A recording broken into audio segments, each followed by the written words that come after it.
Hi, everyone. Welcome to the 84th episode of the History Jacksonville series on the Jack's Life channel. I have a lot to bring you today.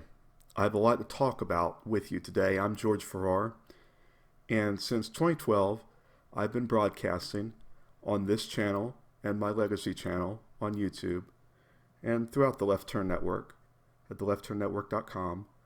I've been broadcasting this series focusing on Jacksonville, Florida's history. I lived most of my life in Jacksonville. In 2019, I moved to California. In this picture, I'm filming an episode of History Jacksonville that focused on MOSH, the Museum of Science and History. And that was on March 30th, 2019.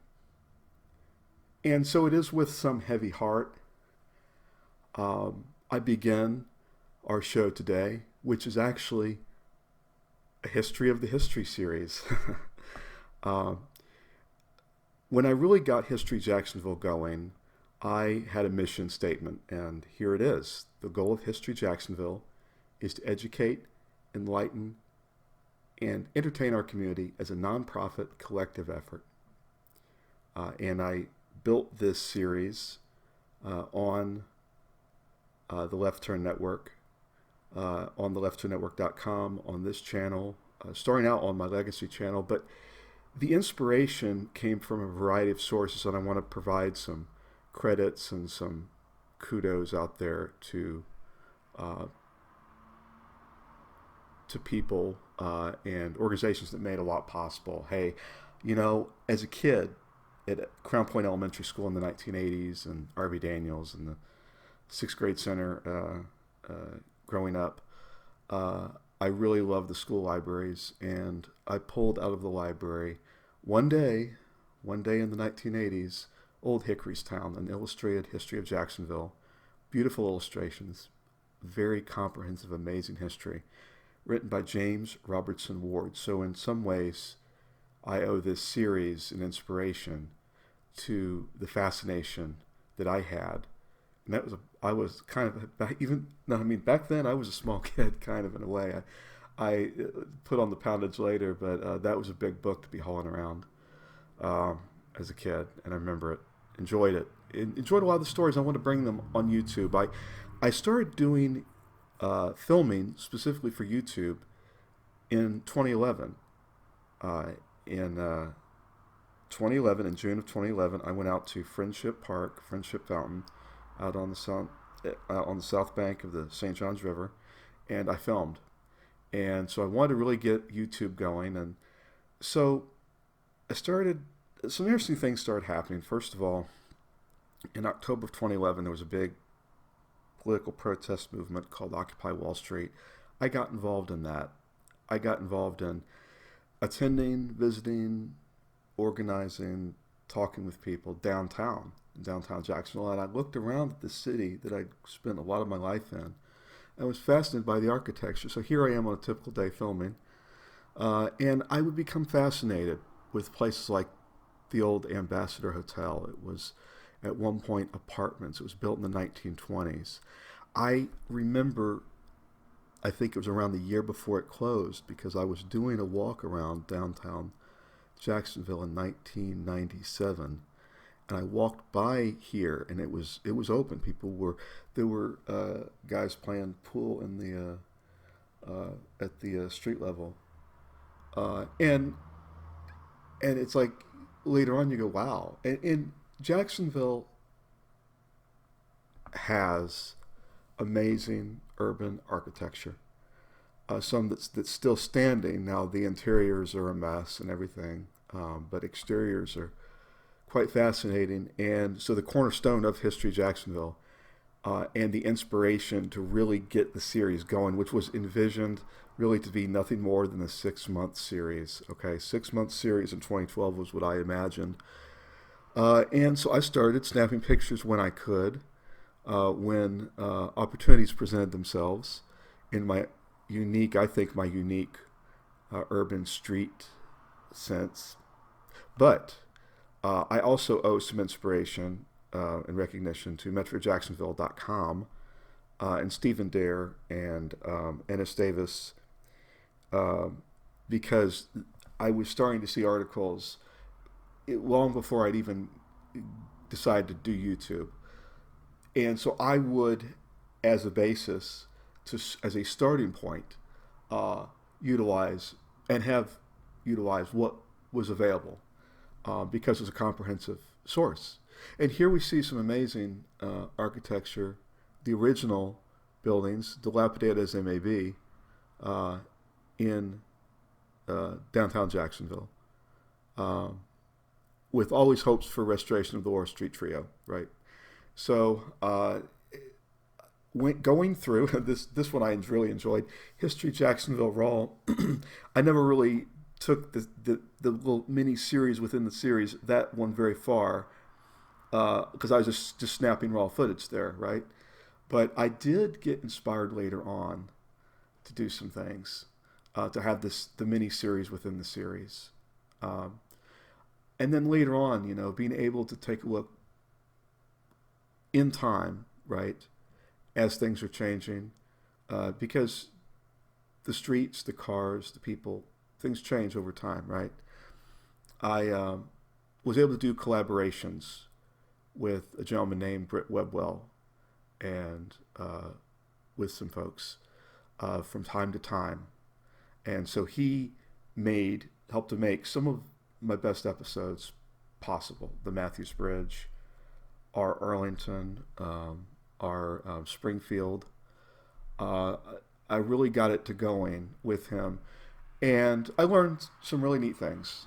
And, I'll hopefully, we progress on the show here, I'll drop a couple tips. But, there are some ways to film and to try to do it appropriately. I would say get good, solid equipment. I would say know your weather, get out early, be mindful of wind, be mindful of sound, be mindful of the neighborhood that you're in. Sometimes it's tough when you go into maybe a neighborhood that you're not as familiar with, but you see such an amazing architecture. You see the amazing recognition of history. Here I am at the James P. Small ballpark in Durkeeville. But collaborating too has its own dynamic too, and working with people. And I was able to work with Britt Webwell and something called the Left Turn Production Group that I kind of created, informal meetings on weekends here or there. He also helped me to make some other shows I've done, okay? It's not just 84 shows on the channel. There's tons of other shows I've done. I did some shows focusing on consolidation of the city and county government in the 1960s, what prompted it, what the results were, things like that. And, there were times I could not shy away from doing impromptu calls for action about what I was seeing as I was living in Jacksonville at the time. A beautiful 1920s promenade constructed by Henry J. Clutho. Some things holding on and some things needing to really have some work done.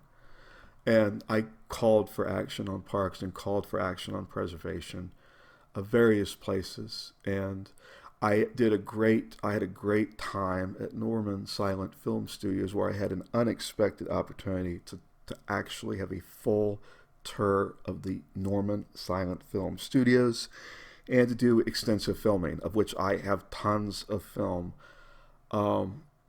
because there's a legacy in Jacksonville. We're seeing these legacies, right, coming before our eyes: architecture, baseball, silent filmmaking back in the early 20th century, okay? And then, we have those unique special places. I'm now going to show you some popular, this was a popular episode I did that focused on the north side. And it had a unique blend of on location talks in unique, interesting places. You have to be mindful of where you're at, but trying to get that vantage point, try to get that perspective, and also clips, okay? I had at one point, so this was one of the most popular episodes of the series ever. And I also did a series within the series, kind of mini series within the series called Our Forgotten Downtown. I call them clip shows, but they're pictures and illustrations, and I narrate. This is what I'm doing because I'm not on location anymore, of course. But you know, then I actually evolved that series because as the economy got a little bit better, people got more interested in downtown. I stopped calling it Our Forgotten Downtown and called it Our Rediscovered Downtown. And one thing that I guess you could almost say, harped on in a couple shows was, and in numerous shows on preservation, but specifically to what could one day to be done possibly to really bring rail back to Jacksonville Terminal, the old rail station that's now currently the convention center. And so I had some great times. I did a preliminary filming in October of 2016 at Jacksonville Terminal, and then in October 2017, followed it up, okay, and went out and did a full power filming, power narrating, on location filming where I took a lot of things together, threw them out at you, and talked about the history of rail in Jacksonville and that rail station, old rail station, of which that's one of my earliest memories, is seeing that abandoned old rail station in the distance from I-95. It's all about, too, we talk about these things, but we also, I decided it was time then at certain points in the series to talk about tragedy, okay? And so I talked about the Great Fire of 1901. There's a lot of pictures out there you can pull down, fair use, right? And this one is, pictures say 1,000 words. Now in here, I reference, on this, I say filming at the Bostwick Building at the foot of the Main Street Bridge in January 2013. It opens up as Cal Ford Chop House later this year. So I put this as a slide up at one point. But I was able to follow changes in watching various places go through historical restoration. And that was saved from demolition. But was what they did was they went through and redid, and then pieced back together the front. And I was following that. I had an opportunity to follow that. So a lot of unique things, right?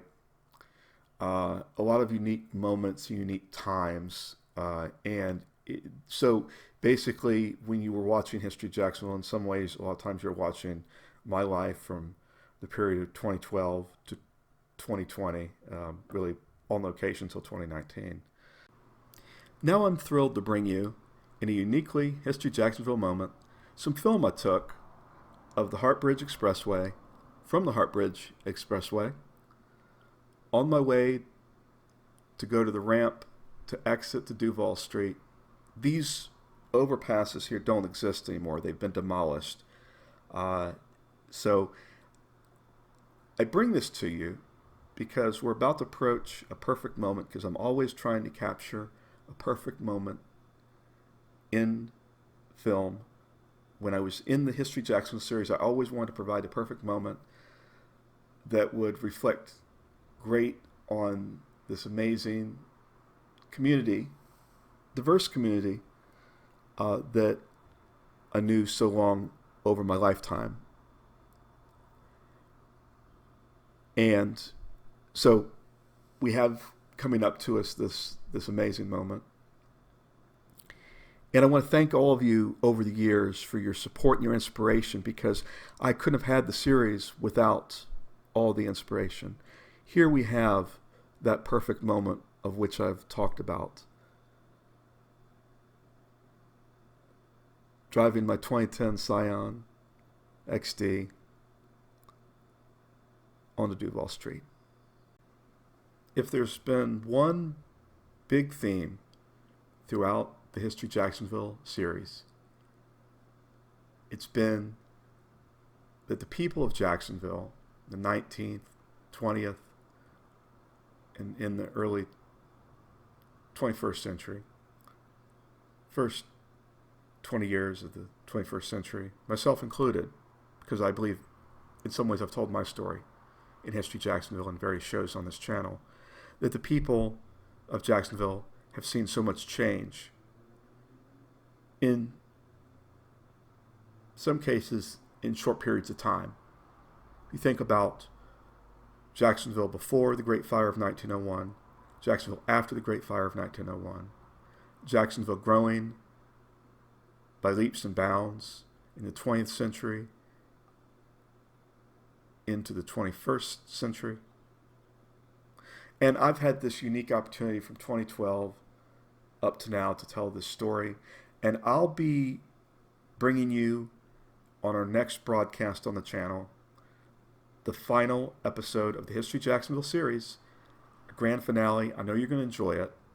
And then I'm going to follow it up into 2021 with seasonal specials about interesting, unique things about Jacksonville from history. And I'll let you know the first one is going to be about the United States Navy and its role in Jacksonville. So I have a lot to bring you. I'll continue my year-by-year series. I hope that you've enjoyed this show where I kind of give you a little bit of the history, a little bit of the story. And once again, thanks. Take it easy. See you later.